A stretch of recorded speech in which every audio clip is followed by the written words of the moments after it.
Olá pessoal, nós somos alunos do professor Eduardo Ferro de Ciência, Tecnologia e Cidade e apresentaremos agora alguns pontos em relação ao assunto Internet das Coisas. O nosso grupo é constituído pela Gabriela Xavier, por mim, Gustavo Galiano, pelo João Pedro Cardoso e pela Larissa França. Então, em primeiro lugar, um ponto interessante e importante em relação ao tema é a definição. A Internet das Coisas, então, é um conceito que tem como objetivo conectar os objetos utilizados no nosso dia a dia a uma rede mundial de computadores. Então, a ideia central desse conceito, basicamente, é conectar o mundo físico ao mundo virtual. Então, a Internet das Coisas nada mais é do que um conjunto de objetos físicos, então, por exemplo, prédios, então, outro exemplo, veículos, que possuem capacidade de reunir e transmitir dados. Um exemplo aqui simples, mas que já ajuda a gente a entender um pouco mais sobre esse tema, é o monitoramento de tráfegos. Então, por exemplo, se eu quero evitar um trânsito, ou se eu quero pegar um caminho alternativo que seja mais rápido, eu posso utilizar aplicativos, como por exemplo o Waze. Então, esse exemplo é bem simples, mas já ajuda a gente a entender um pouco mais do que seria o tema. Bom, outra coisa importante além da definição é o histórico, ou seja, da onde que surgiu o termo. Então, para entender um pouco mais sobre isso, a gente precisa voltar para a década de 90. Nessa década, alguns varejistas do Reino Unido passaram a experimentar cartões de fidelidade, que vinham incorporados no pequeno chip, que por sua vez era habilitado para funcionar via rádio. Esse chip, ele tem iniciais R, F e D. Essa tecnologia foi apresentada a Kevin Easton, que na época era funcionário da P&G. Easton incorporou microchips ao produto P&G, recebendo assim dados que indicariam se os itens haviam sido vendidos ou se estavam em falta nas prateleiras. Então foi assim que em 1989 o Easton conseguiu criar um sistema de sensores que conectou o mundo real ao mundo virtual. Então esse exemplo talvez tenha sido um dos primeiros, se não o primeiro exemplo, da aplicação do conceito Internet das Coisas. É comum a gente associar a Internet das Coisas a um cenário futurista, mas essa tecnologia já faz parte da nossa rotina e já existem diversas aplicações no mercado atual. Como exemplo dessas aplicações, a gente pode citar os dispositivos vestíveis, tais como smartwatches e óculos virtuais, ou até mesmo cintos de rastreamento GPS, que são dotados de sensores, com o hardware necessário para realizar medições e leituras, e com software para poder coletar e organizar dados e informações dos usuários. Nas smart homes, os eletrônicos se comunicam com o smartphone, permitindo automatizar o funcionamento de dispositivos domésticos, como é o caso do Google Home e da Amazon Alexa. Os veículos autônomos estão cada vez mais inteligentes graças à Internet das Coisas. Com a tecnologia, eles podem se comunicar com o dispositivo móvel e trocar dados. Eles também servem para otimizar o trajeto em tempo real e promover uma direção mais segura e econômica. No caso da indústria, a Internet das Coisas atua como uma das tecnologias mais essenciais, porque por meio de sensores implantados nas máquinas, as fábricas elas conseguem se tornar mais inteligentes e sendo capazes de gerenciar as próprias atividades.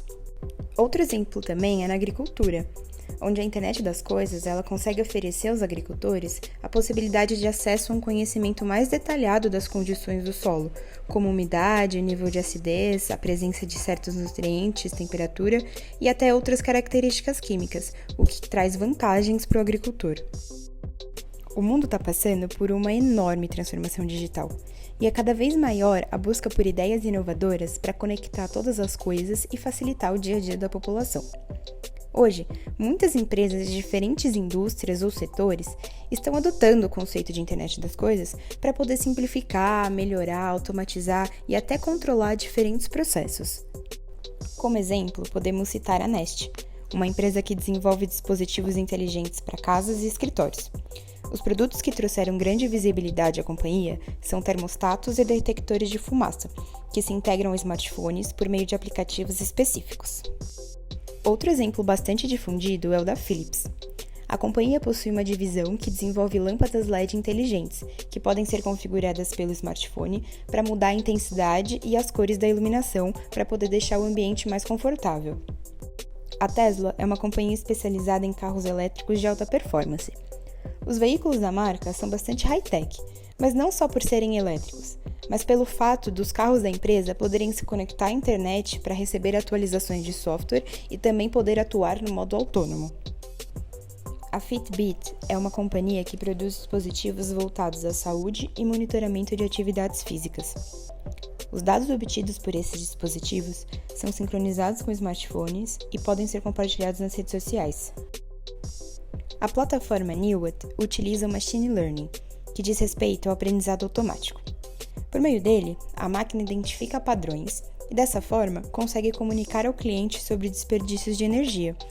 Isso ajuda a monitorar o consumo para poder evitar gastos desnecessários. A AgroSmart é uma empresa brasileira de agricultura digital, que está desenvolvendo uma ferramenta que, quando é conectada a uma armadilha de pragas, vai auxiliar o produtor a aplicar o defensivo agrícola na hora correta e na quantidade ideal, para poder adquirir maior eficácia no combate às pragas com o mínimo de impactos ao meio ambiente. Em primeira análise, podemos falar sobre as vantagens encontradas quando o assunto é sobre a internet das coisas.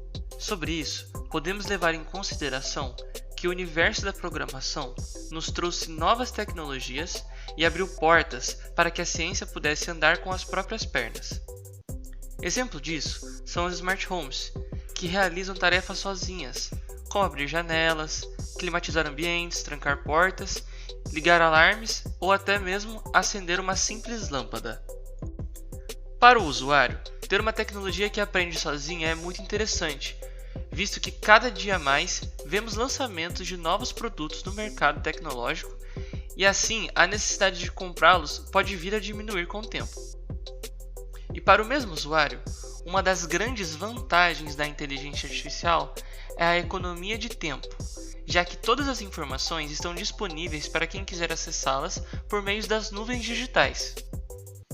E por outro lado, ter a informação em nossas mãos oferece a possibilidade de contrastar diferentes pontos de vista, além de nos manter atualizados diariamente com notícias de todo o mundo. Sobre as desvantagens, temos as seguintes. Muitos dispositivos não se comprometem em deixar nossas informações criptografadas, portanto, não oferecem controle total sobre a nossa segurança, já que a função principal deles seria colher nossas preferências e gostos particulares como forma de retroalimentar o seu sistema, gerando a redução de privacidade, ocasionada pela falta de conhecimento de quais informações são confiáveis e, portanto, valiosas. Além disso, temos a geração de resíduos, visto que com a produção de novas tecnologias há a formação de lixo por parte das grandes indústrias. Agora, vamos falar sobre os projetos do futuro, ou melhor, do presente. Querendo ou não, o assunto da internet das coisas não é tão recente assim, visto que os avanços tecnológicos foram tão rápidos que muitos já se tornaram realidade bem antes do prazo estipulado.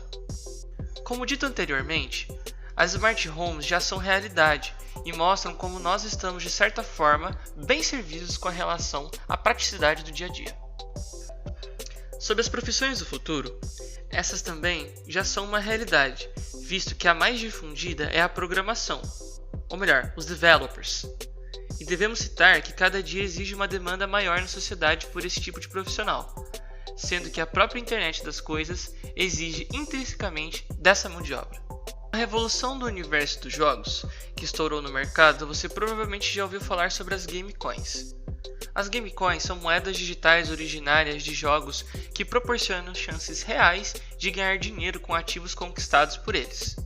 Mas além disso, é possível também lucrar sem jogar, por meio da valorização dessas moedas, e é aí que os investidores de todo mundo decidem participar.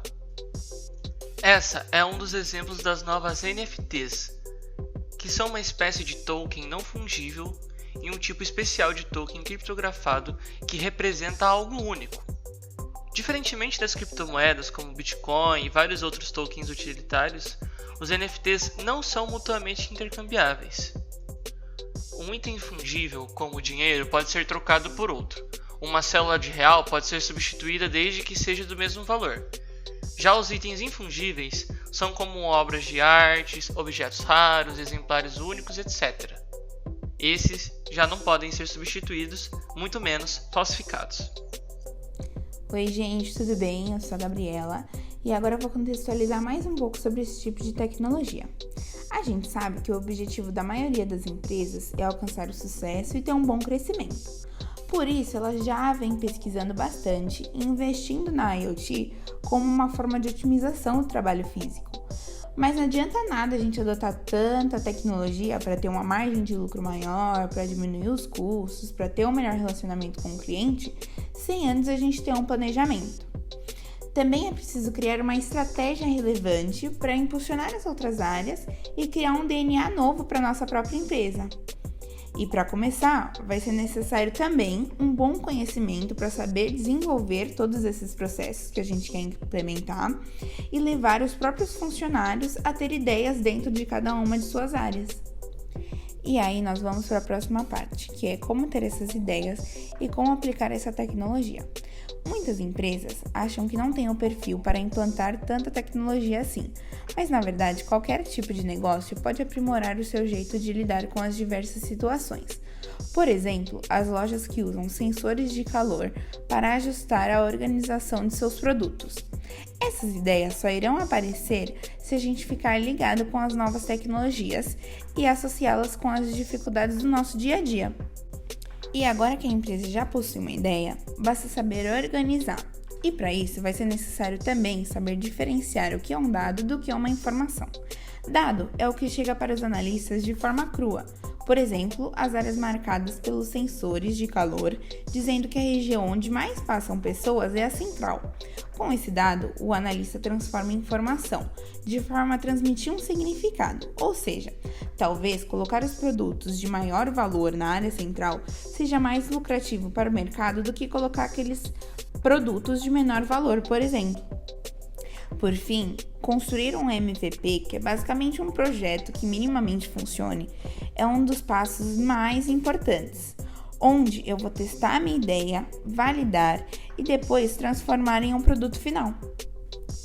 Agora, só para tentar resumir um pouquinho do que a gente falou, a ideia da internet das coisas veio para aproximar o mundo físico do mundo digital, através desses dispositivos que se comunicam através de sensores, armazenando aquelas informações em data centers e em nuvens.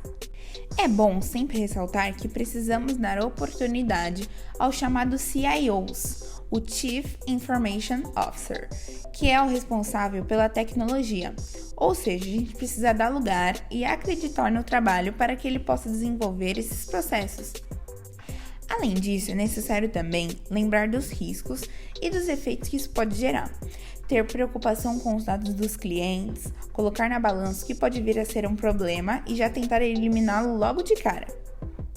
Por fim, gente, a internet das coisas veio para otimizar os trabalhos nas mais diversas áreas. Basta saber utilizar os recursos já existentes, além de ir em busca de novas tecnologias para aprimorar e renovar o que já temos na nossa base. E para encerrar de vez, a gente só gostaria de agradecer a oportunidade de apresentar esse trabalho para os nossos colegas, além de agradecer a ajuda do professor, que nos incentivou muito a olhar para o mundo de formas diferentes. A gente fica por aqui e esperamos muito que vocês tenham gostado.